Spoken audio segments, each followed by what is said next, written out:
So what makes a good speaker? Value offered. From reading this book, what else would you like people to really know about that? And of course, we have to talk about AI. And so AI. We have to talk the about 2 letters. Yeah. AI. Yeah, man. Yeah. And really the premise that I have in the book and in life is that AI is just the latest tool. So I'm a graphic designer, I'm a copywriter. You know, how do I adapt? So now I'm a creative. Whether I'm a graphic designer or an ECD, I need to be able to understand how to implement my creativity through whatever tools that I have, whatever mediums I have. It used to be print, right? Then it was outdoor. Then it evolved to digital, right? Creativity didn't die at any point in time. You just had to evolve yourself to where the tools were going. Indeed. Even from a copywriting standpoint. Pat. It's Pat on brands. Watch how you branded, man. A pat on the back is a pat from the man. Let it be branded, man. A pat from the pat is a pat on the brand. If it's enormous. Hello, everybody. Welcome to yet another exciting episode of the Pat on Brands podcast with me, Pat Mahlangu. Today we have a legend. Do I qualify? Do you qualify as a legend? I don't know, man. I don't know. You have to tell me. I look at some gray hair, so you've seen it all. Hey, man, I've seen enough, huh? You've seen brands that fail to adapt. Yeah. Yes. Yeah. Mutambi. Yeah. Musimba. Mushambi Mutuma. Mushambi Mutuma, my apologies. I don't know why I keep getting your surname wrong, because I follow you on Instagram and everything. You don't have a pseudonym, you know. But thank you so much for making a stop here. Yeah, man. I know this is probably one of your busiest times this year. Yeah. You just launched the second book. Yeah. You know, I find it fascinating, you know, in terms of, you know, entrepreneurs who get to still write books and, you know, share their knowledge. Where do you guys find the time? Hey, man, it's tough, bro. It's tough. It's a lot of 4 a.m. wake-up calls. Hectic. It's the old time, man. Some of us, we wake up at 4 a.m., but you don't write books. We run. Yeah. No, you are a runner. That's true. I'm not running. I'm in the gym, but I'm not running. Oh, in the gym? Yeah. For those that do not know Mushambi, someone is sitting here, they're wondering, why is he even here? You know, Sure. to find such people. Yeah. No, man, I appreciate that. So, you asked me earlier kind of where I'm from. I said from everywhere. I'm a child of the African soil. My dad is originally from Zim. My mother's from the Eastern Cape via Botswana. Man, I've grown up. A little bit, man. A little bit here and there. But also I grew up in the US for some time, hence a bit of the twang. Is that what you call it? Yeah. I didn't want to say it. And everyone's always like, this guy. Yeah. But yeah, man, 17 years in the US, and then I've been back in South Africa about 18 years now.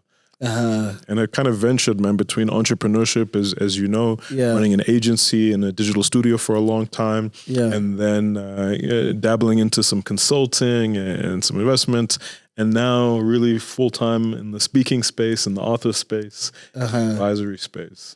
Sure. So yeah, man, lots of wins and losses, lots of gray hairs, lots of experiences. But yeah, man, enjoying where I'm at now.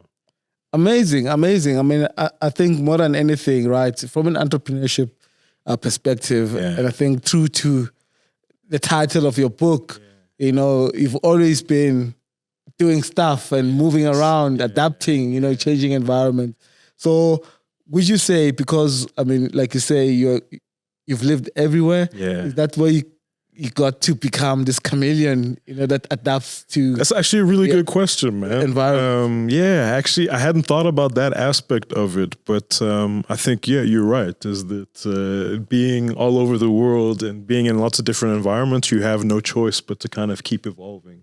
You can't stay the same. You can't be the kid that was from here. When you go into the new space, you have to kind of adjust and evolve. And so I think you're spot on there. I think I hadn't thought about that element of it. Life and experiences, man, they teach you that you have to keep changing and keep evolving. There was a long time where being an entrepreneur was like front and center of how I would define myself. And even though I'm still an entrepreneur and a small business owner, that's not the main identity anymore. And it's shifted. And I think if you knew me 10 years ago, you would never have expected that. So yeah, man, I think that's just life. It's maturing. It's adapting, as you said. Yeah. And I mean, you started Bachelor of Arts. Yeah. What got you into that? Yeah, man. So I had 2 degrees, actually. I had a political science degree and an art degree, a studio art degree. So it was very interesting to be studying law and politics this side of the campus, and then over here studying art and painting. So yeah, man, I think just using both sides of the brain. I don't know why. I loved both sides of it. And I think it taught me to analyze the world in different ways, to still be super creative, but also to be able to approach things from a logical manner. But I think, yeah, man, it's been a nice hack to be able to take that on in life, 20 years plus later. Yeah. Got you. Yeah. Do you remember your first job? Like first job. Of even first business. Yeah. In the early days. Yeah. Well, first job was actually at KFC. Interesting. I worked at KFC when I was growing up. It was just not too far from my parents' house in Texas. That's where I first had my first job when I was 16. So every day I would hustle there after school between things and hustle chicken, man. Hustle chicken. Yeah. But yeah, man. My very first business though, when I was a kid, is my dad worked in tech when I was growing up. For a long time, he worked at Apple Computer way back in the day. At Apple? Yeah. I don't know how is it like working there. If it was as cool as it is now. If someone says it had elements of it. It had elements of it. He worked there right when Steve came back, so it was quite a different transition. But watching it kind of grow from Apple Computer to kind of Apple, the brand we know, we got to see while coming up. So that was an amazing brand story for sure. Yeah. But because of that, we were like one of the first houses on our street to get internet at the house. What? And so my very first business was selling internet. Wow. to the kids on the street if they wanted to come. It was like I guess a quasi internet cafe. It wasn't that official. Yeah. That's what I did, man. Is guys wanted to use the internet to search for things, and I would charge them a couple bucks to come use the internet for 15 minutes, 20 minutes at a time. Yeah. So that was the very first business way back in the day when I was a kid. Then obviously you went into employment. Yeah, for sure. Formally, then you went back into business. Yeah. Like the transition, would you say at the core, are you an entrepreneur or are you more of a business person? Yeah.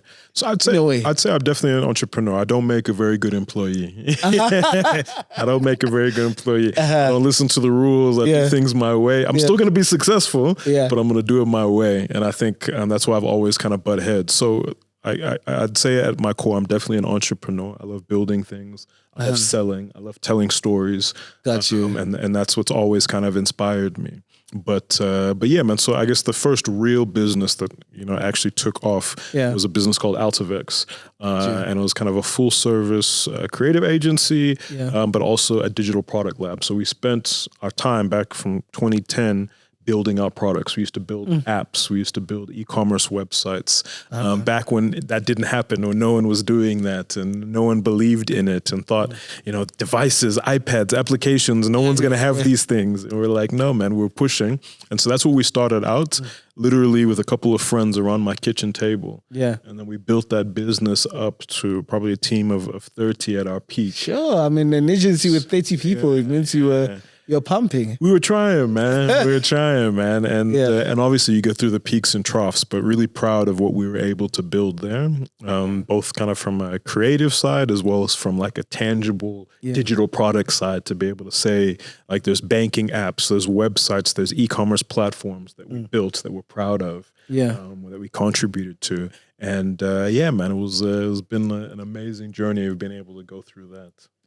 Would you say then your background or you upbringing in Texas sort of had an influence or made you more comfortable with tech and fall in love with it? Because you say you're one of the first few houses to have internet.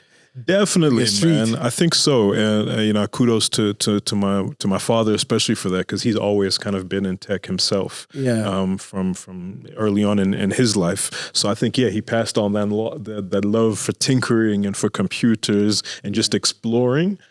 So I think 100%. I think that's really what informed it. Because my studies didn't do it. I didn't study tech. I didn't study computer science. I didn't study coding. Yeah. But I think thanks to my pops is that was something that was always drawing me back to say, no, man, go back to this thing that you love. I mean, when I first got to uni, I enrolled for an IT degree, but I hated coding. I couldn't sit for hours just writing. You don't want me to code anything, bro. Trust me. It'll be messy. I didn't enjoy that part.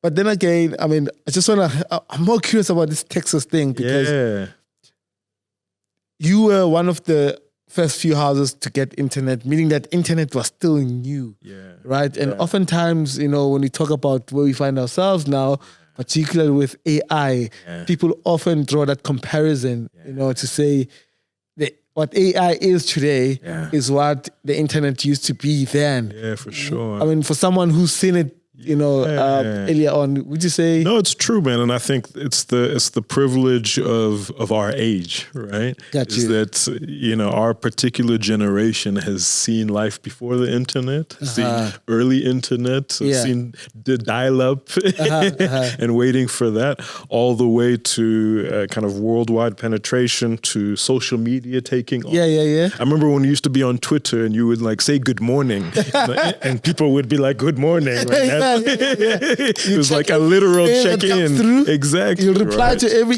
single one because it was important, right? And forums, and then to now kind of where we are with the rise of smartphones and mobile applications to now today with AI. So I think it's an amazing advantage that we have of all those elements of where technology has kind of evolved in our own lives. Yeah. And I think that for those a little bit younger than us, they don't have that same benefit. They don't know that struggle. Yeah. They don't also know the growth that literally happened overnight. And I think we've got the best of all worlds in that regard. And interesting you say that. I mean, when I was doing my master's in 2017, 2016, I did it on the use of social media, big data to support marketing decisions. Yeah. Looking at the retail sector. Right. And I remember one of the questions in my study when I was doing the research part of it was to ask people whether social media was controlled by IT or marketing. Right. That's a good thing. Right?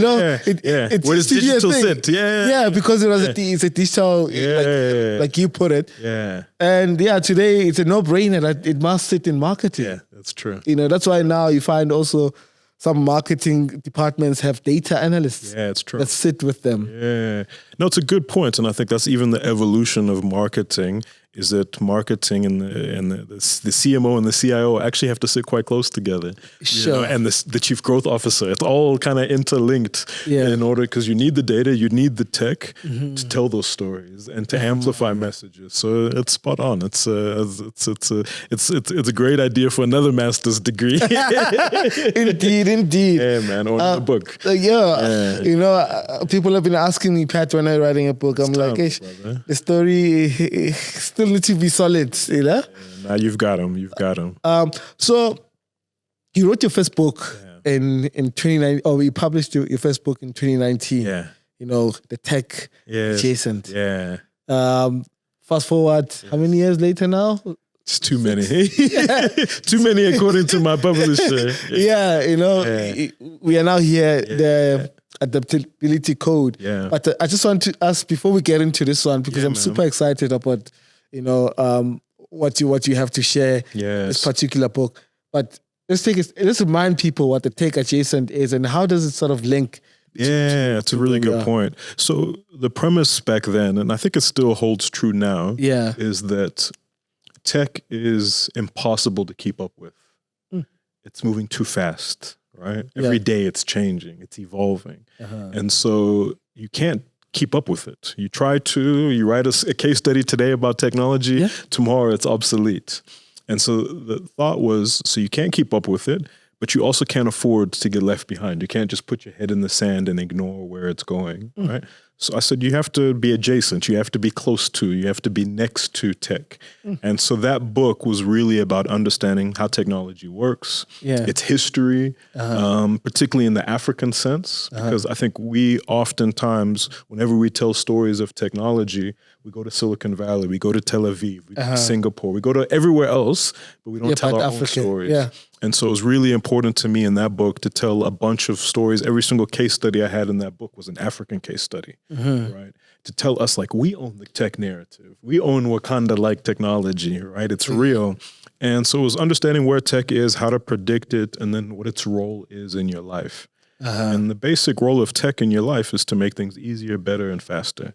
That's it. No matter how complex, no matter how much AI it is, easier, better, faster, and different. That's what it's supposed to do in your life. That's the value that it offers. So if it doesn't do that, then it's not worth. That's exactly right. And we always think that tech is like, has to be this high tech thing, has to be this complicated thing. Just as simple as a pencil is technology, right? That's the evolution. It doesn't always have to be the most complicated tech. Sometimes it's the most basic. I mean, the story of WhatsApp, the founder of WhatsApp, the reason that he created WhatsApp is because his father lived in Eastern Europe and he was living in Silicon Valley. And it was back in the day of like having to find a calling card. You'd have to go and buy a calling card. You have to dial a number, then put a voucher, then put your parents' number, then call. And he's like, no, man, I just wanted to make it simple to speak to my father in as few clicks as possible. It's like, how can I do that in 3 clicks? You open the app, you select a name, you say hello. That's it. And that's all he was trying to do. It wasn't trying to make it the biggest communication platform on earth for businesses and et cetera. He just wanted to make it simpler to speak to his father. Right. That's what technology is at its heart. Right. And so we always try to simplify it, because in order for you to use it, in order for you to get on board with it, it has to make sense to you. It has to be a simple thing. If it's too complicated, it's always going to be incredibly intimidating. That's what we were trying to do with tech adjacent. So from an African perspective, you say every single case study in the book was about Africa. Yeah, man. So any notable ones that you'd like to highlight? Yeah, man. Geez. I mean, the other nuances, it was 6 years ago. Yeah. So not everyone in there is still kind of pumping and going. Things have certainly changed. Yeah. But you know, really what we talked about there is like historic and kind of where we are today. Modern medicine came from Africa. Right. The cesarean section, the C-section, was technology that was evolved in Uganda back in the 1700s, right? We think that was modern technology in some Western hospital, but that was Uganda in the 1700s, right? Shaka was doing his thing here. Yeah. That's what they were doing up there, right? Wow. All the way to the very first brain that was connected to the internet. That happened down the street at Wits University. Yeah. By a good friend and scientist and robotist, Adam Pantanovitz, with a team of other engineers at Wits. That wasn't Elon Musk. Right? It didn't happen in Silicon Valley. It happened right here at home. Yeah. And there's so many stories like that. World-leading technology that we created here. And I think it's super important to tell ourselves that story, tell our kids that story, and tell the world that story, to take some ownership of our contribution on a global stage. Got you. Yeah. And like I said, 6 years later, here we are. Man. Adaptability Code. Yeah. You know, what inspired you to write this one? Yeah, so I had written another book about technology, kind of a follow-on to Tech Adjacent. Yeah. And then I wasn't happy with it. Okay. I wasn't happy with it. So I threw that book away in November, December last year. Was the publisher happy with that? She was definitely not happy with me doing that.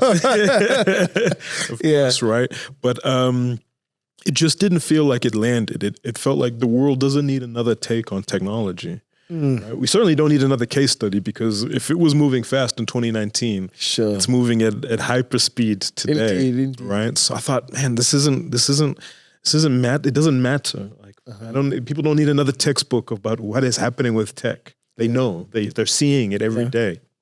So I thought, well, what do we need? And what kept coming up is that we need a way to handle the constant change that keeps happening.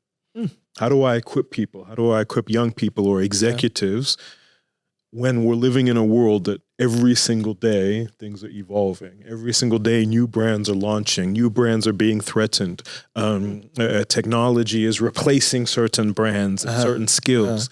Every single day, what do we then do? Yeah. And what came up for me was we need a system to teach people how to constantly evolve, constantly change, constantly adapt. And that's what the Adaptability Code is. It's a framework for keeping up with all the change that keeps happening. And then figuring out on a personal level, what do I do with that? How do I become open to that? And then where do I go to next? And then, in part 2 of the book, we talk about technology and what technology's role after we've built up this new DNA, this new skill set of adapting. And so there's still tech in there. So there's still elements of tech adjacent that's there. As how do we partner with tech today? How do we partner with AI? What's its role in our life? But I think at the basic premise, it's a toolkit to say, this is how you keep evolving in life that's moving it at the fastest it's ever moved before. Yeah. So obviously in your research and or your study, even life experiences. Yes. Why do you think people never want to adapt to change? They want to stick to what they know. Because it's uncomfortable. It's scary. Yeah. Right? If I told you to change today, whether that's your personality, whether it's your route to work, whether it's your running routine, whether it's your workout routine, right? Whether it's the way you brush your teeth, all of those things are just uncomfortable because you've been doing it this way for so long. It's worked. Even if it hasn't worked, it's familiar. Indeed. Right, I get out of bed the same way. I put my shoes on the same way every day, and it's all right. I know it. I'm comfortable with it. Yeah.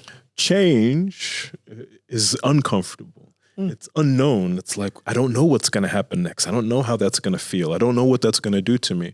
So the human mind doesn't really adapt well to change because we rely on the past. We predict where we're going based on where we've been.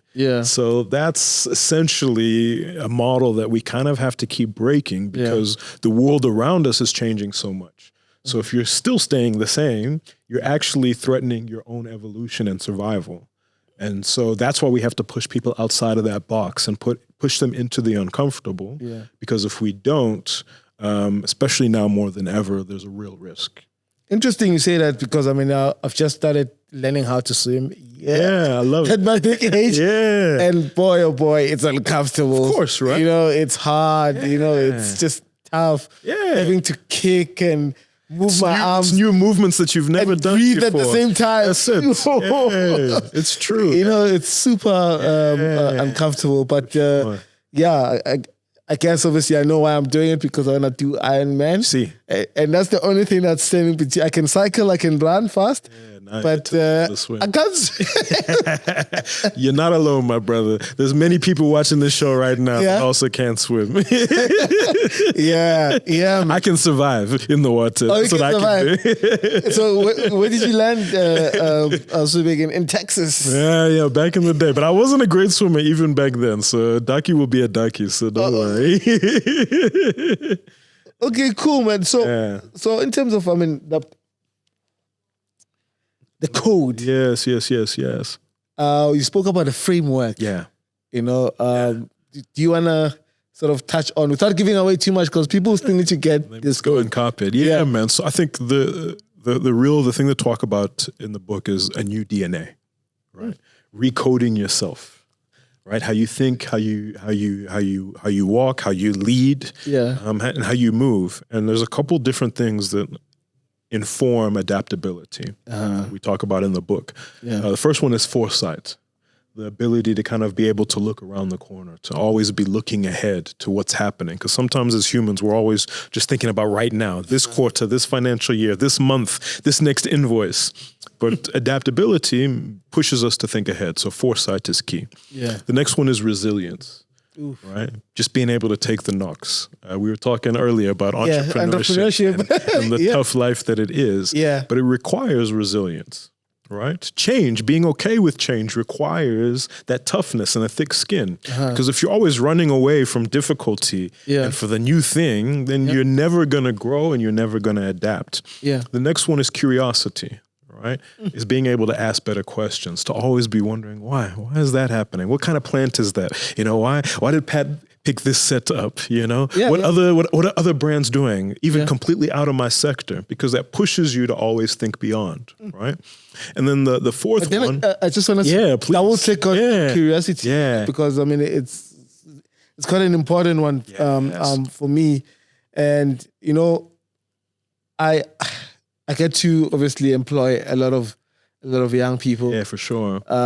And my friends say I mustn't do it. You know, I like draw comparison. You know, when I was their age and where you are now, and where I am now in terms of, you know, if you get into an environment, particularly a work sort of environment, curiosity, it's one thing that will sort of get you to understand the job at hand. Yeah, that's it. Understand your role or your space in within a particular environment very fast. But I find that, you know, there isn't that curiosity. People are not asking questions. Yeah, because no one wants to be exposed. Why are we doing what we're doing? They want it. Where do I get what? Why do you find that somehow, you know... We don't want to look stupid. We don't want to look like we don't know. Yeah, man, we don't want to look like we don't know. It's really tough for people to if I ask you something, for you to say, I don't know. We think, especially if you're more senior, right? No, you have to have all the answers, right? That's a big threat if I don't have all the answers. To be like, you know what? I've never thought about that before. I've never thought about that perspective. That's valuable because it pushes you to expand this brain of ours, right? Sure. To look at experiences differently. And I think that we're scared of not having all the answers and all the solutions. Yeah. I want to double click on that point as well. Like, can leaders be vulnerable like that and say, look, I don't know. Yeah. So it's funny you say that, because I did a post on LinkedIn the other day, and we asked, like, can leaders, you know, be vulnerable, or does it make them look weak if they say that they don't know the answer? Yeah. And so many people there were like, yes, it does. It makes them look weak. Then some of the comments that were coming through, compared to the poll, were like, no, man, it is actually a good trait to be able to say, because the risk is that you'll answer incorrectly, right? Or you won't give the best well-rounded answer. So I think it is a leadership opportunity to, and I love, you know, I do a lot of keynote speaking, but my favorite part of the keynote is actually the Q&A afterwards. Yeah. Because the keynote, I know it, man. That 45 minutes, that hour, I know my stuff. I've done it hundreds of times. I'm telling, you know, the same jokes sometimes. I know my stories. But the Q&A is my favorite because it pushes me to think completely different. Right? I call it like crowd work. It is like, I have no idea what you're about to ask me. Gotcha. Right? You're going to push me in a completely different direction than I'm used to. You know, even this podcast, it's that for me as well, right? It's unscripted. I don't know what you're going to say next. It makes me a little bit nervous and on edge, but I love it because it's pushing me to think in a different way and to test how well do I know this thing, or how well should I try to know this thing that I don't know. Right. And so I think it's a great opportunity because we get so used to being implementers. We implement what we know. We implement what we've heard. We implement what we've done at our previous job, at a previous company, you know, but we're not great experimenters, right? We very rarely experiment, try something completely new. Yeah. Right? Interesting. I mean, you and I were talking about Stephen Bartlett just before we started recording. I think if you follow him, he also shares in terms of his leadership style, what they do, you know, in their companies. And it's got someone who's a chief experimenter in a way, you know, and they reward people who incentivize things. And more companies need to do that, right? Because when you start stagnating like that, you're just doing the same thing you did before. And incrementally each year, you're going to get more and more left behind. So I think curiosity, it's my favorite chapter in the book. So I'm glad that you're double clicking so much on it because it was my favorite to write. And it's my favorite to actually kind of go back and reread because I think that it's one of the strongest muscles that anyone can learn. And train. So all of this is learning to train yourself right? A new way of thinking and a new way of behaving. Right? Gotcha. It's not like you just read the book and then you're just adaptable. There's things in here. There's questions. There's exercises that you can do with yourself and with your team to push you on some of these things, to test that curiosity, to bring it out. Gotcha. So yeah, man, I really enjoyed writing that chapter. Yeah. The third one, you said. So that's the third one. So yes, one. so we go we go Foresight. Foresight. Yeah. We go resilience. We go curiosity. The fourth one is agility. Right, it's being able to move quickly on our toes, right, to pivot. Because sometimes we get plagued by analysis paralysis. Right, we want all the information. We want all the data before we make a move. Right. So this happens even in marketing quite often, right? Yeah. Because we want all the data that we can get before we launch that campaign. You know what they call that phenomenon? Yeah. They call it Ramaphosa. We're still trying to get booked, so I'm not going to comment on that situation. All views held. Pat on brands only. Yeah. Touché. Yeah. So you want to get all the facts, take your sweet time. Yeah, no, it's true. Make a decision. Yeah, it's very true. And it's a dangerous position to be in, right? And what we teach even in the book is that sometimes you have to be okay with getting 70% of the information and running with that. Because you're never going to get to a point, especially today, where you have all of the information and all of the tools. Sometimes you just have to run. Right? So would you say being agile also goes with you trusting your gut? 100%, man. It definitely is, right? Yeah. Or trusting the discomfort. Oof. Right? Okay, I've never heard of that. We said part. all of this is uncomfortable. It's change, right? Yeah. And it's just saying like, let's do it. Right? When you started this podcast, when you started this platform, you didn't have all the information. You didn't have all the subscribers. You didn't know what it was going to do. The tools. You didn't have all the tools, right? But you said, you know what, this is something I probably need to do, or let me try it out. And you jumped in. Right. And over time, I mean, I was even asking you off camera about all the times you change your set and you move to different environments. That's also agility. You're testing out different things. You're seeing how they work. Yeah. Next week, it's going to look like this. You're going to learn, take a couple of tools and say, guys, let's try this. Yeah. Right. And it requires that. If you stayed with the same setup and focus and way of interviewing that you had in the very first episode, the show probably wouldn't be doing as well as it is today. Indeed. Sure. So agility is necessary. Is that the last one? It's not. Number 5 is care. Ooh. It's care. Yeah. What, care about your neighbor? Yeah, help man. Yourself? Sometimes people think like, this tech guy, we were getting so deep and now he says care. Now we're being soft. But for me, because remember, this is a book on leadership and evolving yourself as a leader. Care is about responsibility, right? If you care for something, you take responsibility for its growth. Sure. Right?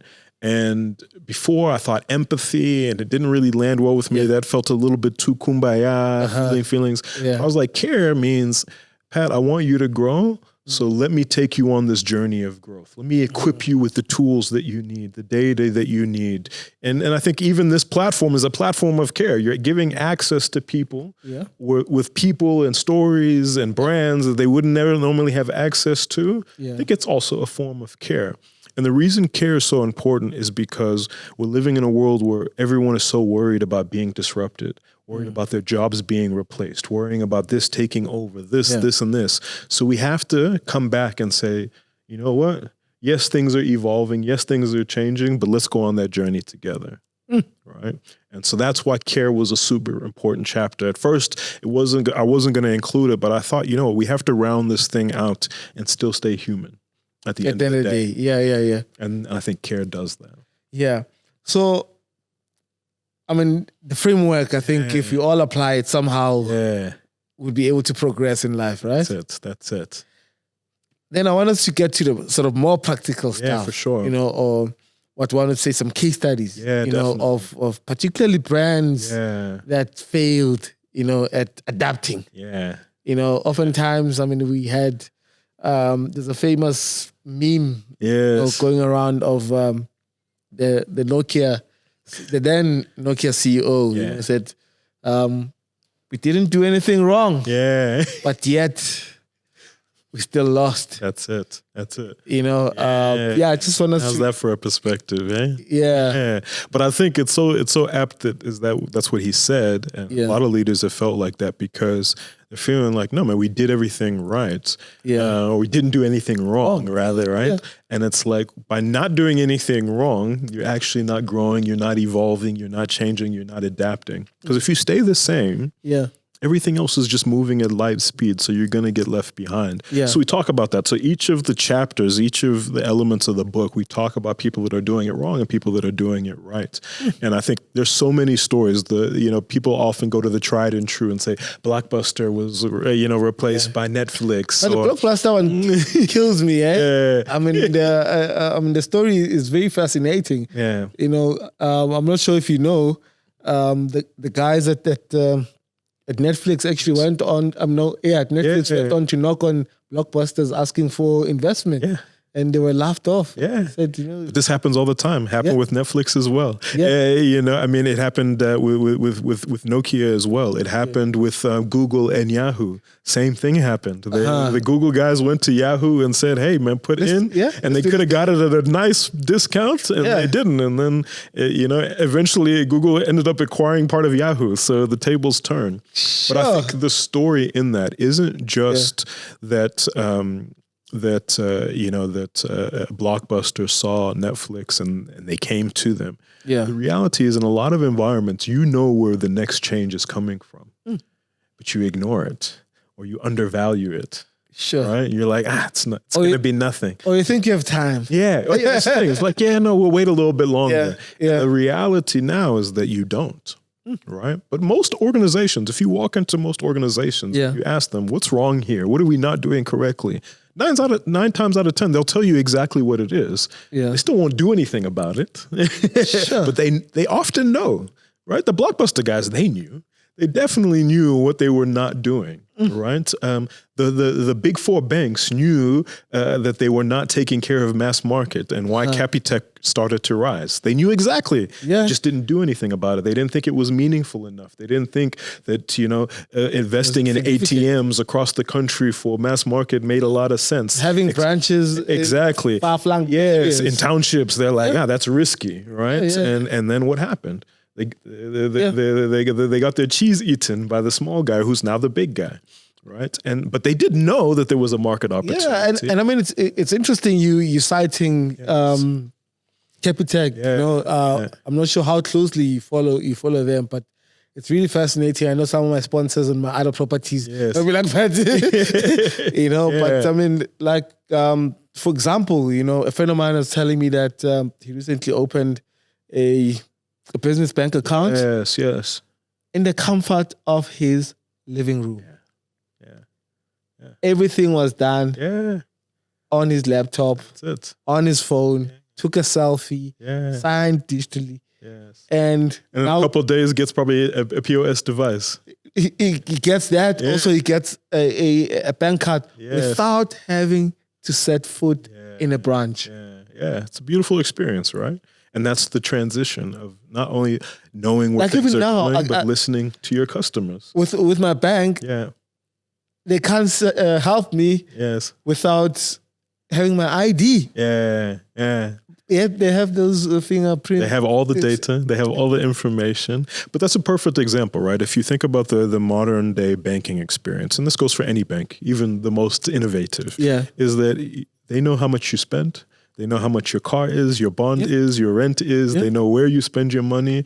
Shouldn't they be offering you custom products on a daily basis to say, Pat, we know this is how your December is probably going to be. Start saving now in Feb because we know what you're going to do. Or, hey, instead of saying we need your ID, we know exactly what you're spending on. Let's customize your offering and your rates because we know what's actually important to you and where you're putting your money and where you aren't.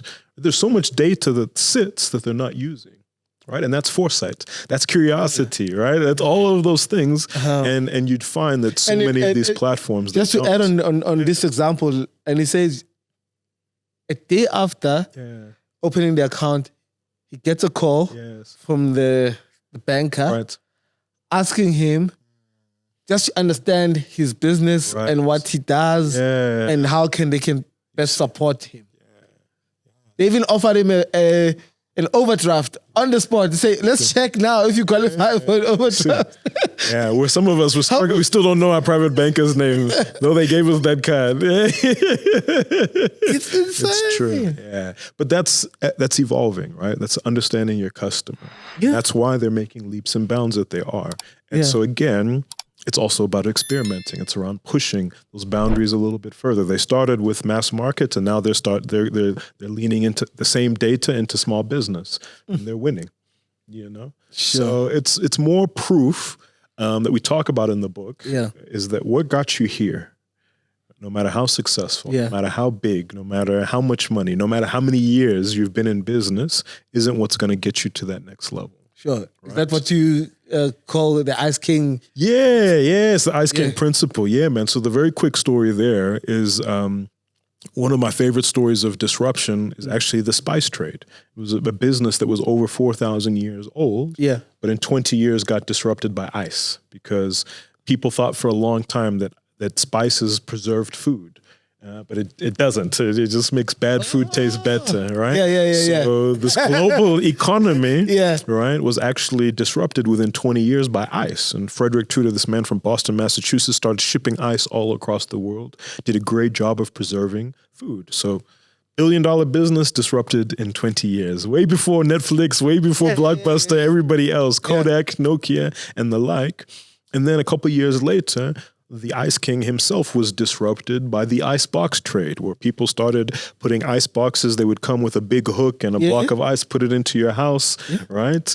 And he was disrupted by that. And he didn't evolve into the ice box trade. Interesting. Then no one in the ice box trade evolved into the refrigeration space. Sure. No one in the refrigeration appliance space has evolved into rapid on-demand food delivery with the likes of Uber Eats and so forth that gets you food within minutes. But all of these businesses over the last few millennia have done the same thing, got you fresh food as quickly as it could. But none of the people in all of these shifts of the business evolved to the next thing, even though they had market share, even though they had client access, even though they had route to market, even though they had brand presence. They didn't evolve, right? They didn't stay adaptable. They stopped listening to where things were going. They got replaced, right? So the spice trade still exists. But it's a fraction of what it was before. Absolutely. Right? And also maybe it exists in a different form as well. Completely. You know? So that's disruption in action. So there's so many cases, historic and even today, banking, in retail, in fashion, whatever it may be, of you having to always constantly keep looking ahead.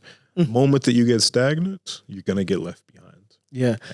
I think another case study that we touch on in the book, which is one of my favorites, you know, the Woolies and David Jones. David Jones, it's very good. It's a very good analogy. You're right. Is that, I mean, for those that don't know, so Woolies made an incredible investment into David Jones, an Australian brand, brought them into South Africa. And a couple of years later had to write off a considerable amount of debt, selling off that business again, several billion worth. And the reality is that they didn't practice foresight. They didn't practice curiosity. They didn't look ahead to where things are going. They tried to copy paste a successful brand and just bring that into South Africa. They didn't think about the nuance. They didn't think about local creativity, what the local market actually wanted. They just thought copy and paste, it'll work. It was successful there, it'll be successful here, right? They didn't look ahead to say, what should we evolve in this brand to make it more relevant locally? They didn't do any of that, right? Interesting. They probably waited a little too long to get rid of the asset, which is why it took so much market share away from them. And that happens all the time, right? Is that and I guess maybe, obviously, I mean, the David Jones story is the one that's sort of well documented. Yeah, for sure. And sort of well talked about. But also in general, if you look at even Woolies as a business, a huge chunk of the money comes from food, or income comes from food, not necessarily clothes. And you look at their clothes, they sort of stock standard Western type of style of which of was clothes. catering to a very small part of the market, right? It's not catering to the average South African. And if you look at the other retailers, you know, for example, their competitors, you find that they even do like collaborations with emerging fashion designers, sort of trying to sort of bring that local flavor. Yeah, 'cause that's South African, right? We're unique in that standpoint. We want it to look and feel like ourselves. We don't want to just be a copy and paste of some Western market. Yeah. Listen to that. Yeah. Sure. I mean, even more recently, from a tech perspective, since you're a tech guy, I mean, growing up, we used to ask people, what's your, can they call it? Your BBM ID. Yeah, your BBM, yes. Yeah. Oh, wow, you're taking us back. Yeah, definitely. Yeah. No, man, I think there's so many stories, even from a tech standpoint, to BlackBerry's lack of evolution. Last week we were talking about Mixit and a platform that we tried to take on the big guys, but didn't have enough ammo to do so as well. Trying to take on WhatsApp and Facebook at the time. So, man, there's so many examples of people not doing it well. But I think there's also examples of people that are doing it well. I mean, you talked about Capitec. Another brand that I love is Yoko. It's doing incredibly well. Also servicing entrepreneurs. It evolved from devices. It evolved to now platform and e-commerce, and has evolved to lending. Financial services, right? Yeah. But it was all starting with just collecting payments. But they've continued to adapt and evolve with every single iteration of their business. And that's why a lot of people didn't think that they would grow this far. You know, also about 4 or 5 guys around a living room table grew a $1 billion business now, right? That's received so much investment. And I think it's a perfect example, right, of adaptability in action in the tech sphere, in this client service sphere, in just the foresight sphere of always looking ahead. And they haven't stopped, and it doesn't look like they're going to anytime soon. Sure. And it's interesting you're talking about Yoko. I'm not sure if you know the backstory in terms of which bank started backing them up, which is Mercantile Bank, which then got purchased by Capitec. It's almost like circle goes bigger, hey? Yeah. But it's a full circle moment to tell you about the culture that happens inside these organizations, right? Of the people that are looking ahead that keep winning. Yeah. Okay, cool. So what else am I gonna get? If this is like your elevator pitch, you know? Oh, definitely. From reading this book, what else would you like people to really know about before making a purchase decision? No, for sure, man. So, I mean, we start with kind of the mindset shifts that we talked about and the behavior shifts. Yeah. But then I guess the second half of the book is really about then what's the way forward? What's the art of the possible now? Now that I've shifted, now that I'm open to change, now that I'm saying, Mushambi, Pat, let's change, right? Let's do it. Yeah. Then it's like, okay, cool, let's get on board with the tools that help us change. Of course, we have to talk about AI. And so AI, we have to talk about 2 letters. AI. Yeah, man. Yeah. And really the premise that I have in the book and in life is that AI is just the latest tool, right? Sure. The latest piece of technology. It's the latest tool. It's actually been here for a long time. Even though you're not on ChatGPT or whatever, you're still using it every day. Every time you turn on your computer, you use Waze, whatever it is, you're using AI, right? And it really it's a tool for us to be able to move faster and to move even more creatively and to move at scale and to move with the least cost than ever before, right? Is that previously to start a business, to start a brand, there was so much work that you would have to do. There's so much creativity that you would have to pay people to do. Now there are these tools that we can partner with to make that journey a lot faster, a lot smoother, a lot scale, a lot cheaper, almost free, right? And so the fact that this tool exists, it's not here to replace us, but it's here to amplify us. Yeah.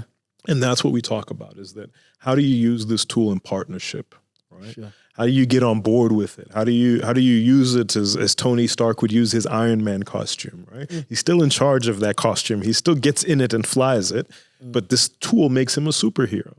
Makes him this advanced, elevated version of himself or herself, right? And that's the opportunity that AI presents us with, right? Is to be this amplifier and this multiplier of our creativity, of our thinking, not to replace us, not for us to like hand all our responsibilities to and be lazy, but to say, hey, I'm thinking of scaling this podcast to many more markets. We were talking about, South Africa, and then we're comparing to Stephen Bartlett and saying, hey, if this pod was in a different market, maybe it'd be doing better. But how do you use AI to do so, man? How do we amplify our reach? How do I think about content differently? How do I interview my guests differently?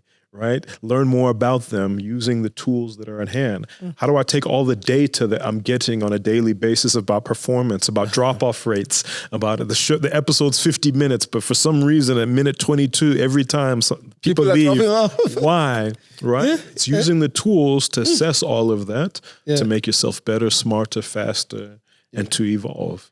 Right? So, I mean, it'll be tragic if I don't ask the question, you know, because we do have a lot of young professionals. Yeah, for sure. You know, that watch this podcast. Yeah, definitely. And particularly those that are in our industry, you know, in the Marcoms industry. And we do know that the graphic designers, the copywriters, sort of in danger. Threat. Yeah, definitely. You know?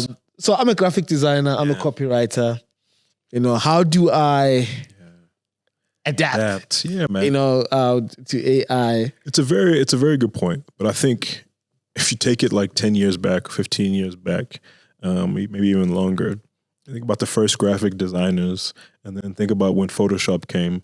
They're like, what's this thing? Yeah. It's right? going yeah. Right. Then a couple of years later, Canva popped up, and they're like, what's this thing? Right? Is creativity dead?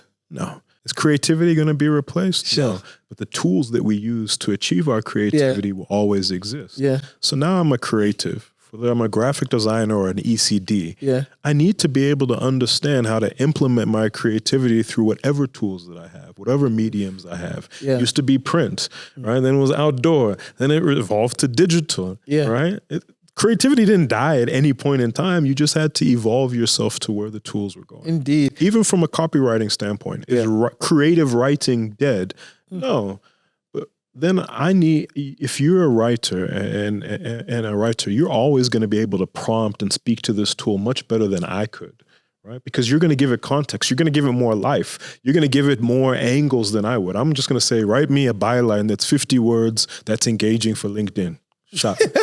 Don't try not to use emojis. Yeah. You're going to tell a completely different story. Yeah. This is the context. This is where I want to go. This is the emotions that I want to evoke. This is my thought. Help me roll it out in multiple languages. Help me roll it out for multiple assets. Help me roll it out for 15 markets across Africa. Yeah. I'm working with a telco. Yeah. That's what the tool allows you to then do. But is your creativity dead or under threat? No. I think it's even more important now than ever before. And it's also an element of care, right? Of caring about those skill sets that still matter. Yeah. The tool is just evolving. So I would just say is that add the tool to your arsenal. Add that to your weaponry. Right? Yeah. So don't get left behind. But I don't think that the entire don't be like category. Yeah, don't be like Blockbuster, but use them. And I think that's what the opportunity is. Yeah. And also, you're going to always be able to tell something that was done by a fully AI, a non-creative person, and a creative person using the latest tool. Right? Gotcha. We're always going to be able to tell the difference. We're going to look at copy and we're going to know the robot wrote it or Pat was really using his thinking here. And I think it's still going to be important to be able to have that differentiation. Yeah. And you shared some really interesting, I'll say, insights just around the topic of graphic design. Yeah. You know, because when I was starting out, you know, and someone came to me and said, I'm a designer. Yeah. And I'm like, what tools are you using? Yeah, what do you know? And this was 5 years ago. Yeah. And if they said Canva, you're not a designer. Exactly. Right? You know? But I tell you today, you're like, how well do you know Canva? You use Canva. you use Canva for some of the repetitive sort of kind of work templates, you know, that I don't have to get my designers. It helps you roll out faster. Yeah. Did it kill creativity? No. You could argue that it amplified it in certain ways. Right? Indeed. Yeah. Sure. So it wouldn't be the Pat and Brands podcast if we don't test your knowledge about brand. Can I use AI? Let's see if you can.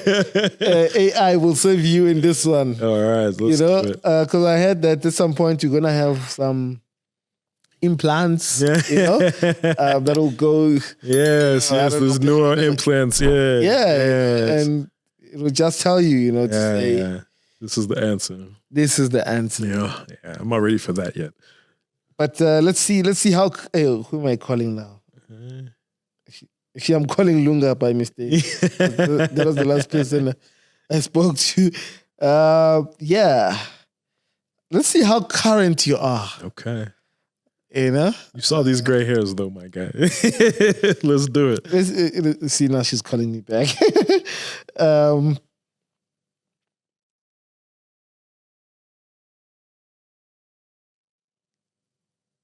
Are you ready? Let's do it. So just today, the Marketing Association of South Africa announced a new chair on the board. Yes. Kenzie. How do you know? Old girl Kenzie from Nedbank. Not because she's amazing and she's rocking it. I do know that one. And a big congrats to her, man. She's an amazing woman. Yeah. Okay. you get a pet? Yeah. You get a pet. Do you know the brand Old School? I do. Yes.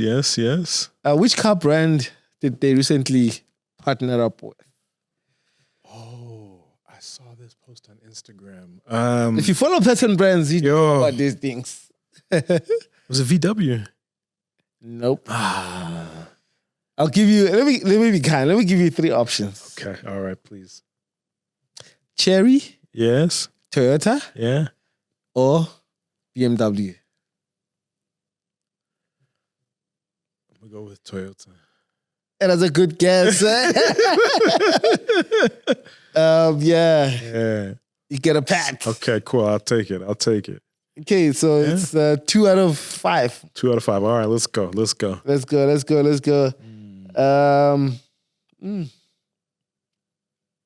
trying to give me the tough ones here.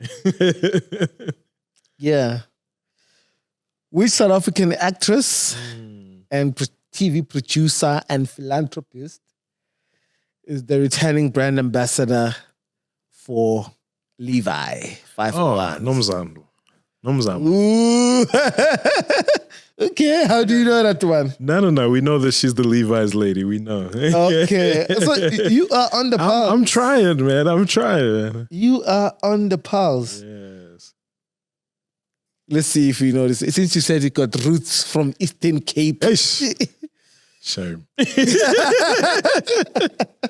Makosa. Yes. You know, they recently launched a foundation, you know? Okay. Yeah. To obviously raise funds Yes. for communities that are, you know, underprivileged. Yes. And what is the name of the foundation? Now you're going to give me there. I can give you a clue. Yeah, go ahead, please. It's named after Latuma's mother. Oh, no, let me not even disrespect. I don't know. Let me give you options. Oh boy. Let me give you options. Okay. Lindelwa Ngokolo. Yes. Kandolethu Ngokolo. Okay. Or Siyavuya Ngokolo. Siyavuya sounds powerful, but I don't know. I don't know. Let's go with the first one.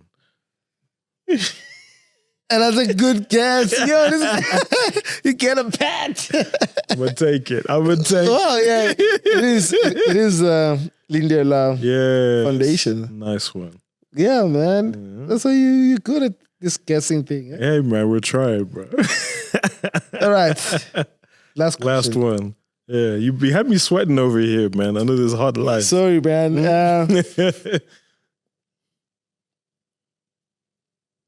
Tiger Brands. Yes. Okay. Recently announced a voluntary recall. Yes.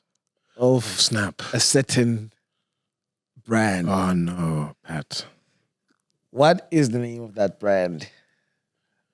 And I can see the logo. Let me give you some options. Please. Koo? Benny? Yes. Or Testic? I don't think it was Testic. Was it Koo? I don't know. You don't know. The last chance. I'm going to go with Koo. Hey. No. It was Benny. Nah.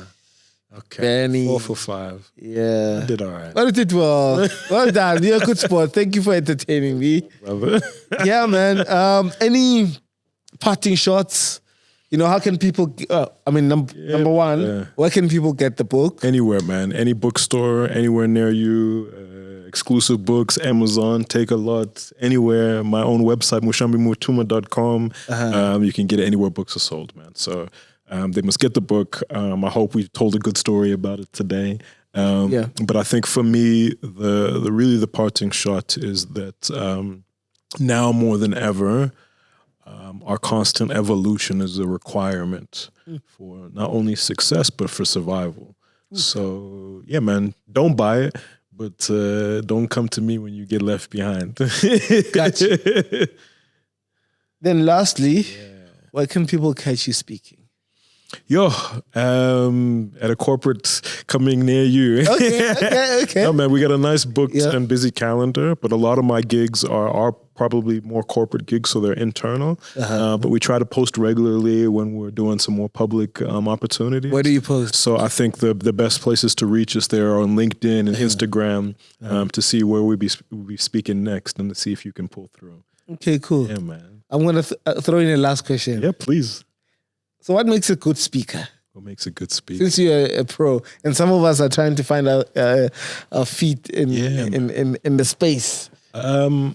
Value offered. Oof. Yeah. I think a lot of people, especially now, you've seen it over the last couple of years, there's a lot more people have been entering the speaking, the MC game. Yeah. Because they're eloquent. They got a bit of a twang. They speak so well. Tell me about it. Yeah, man. But I think the biggest game changer is what value do you offer? What perspective? How can you teach people? Can you level them up or not?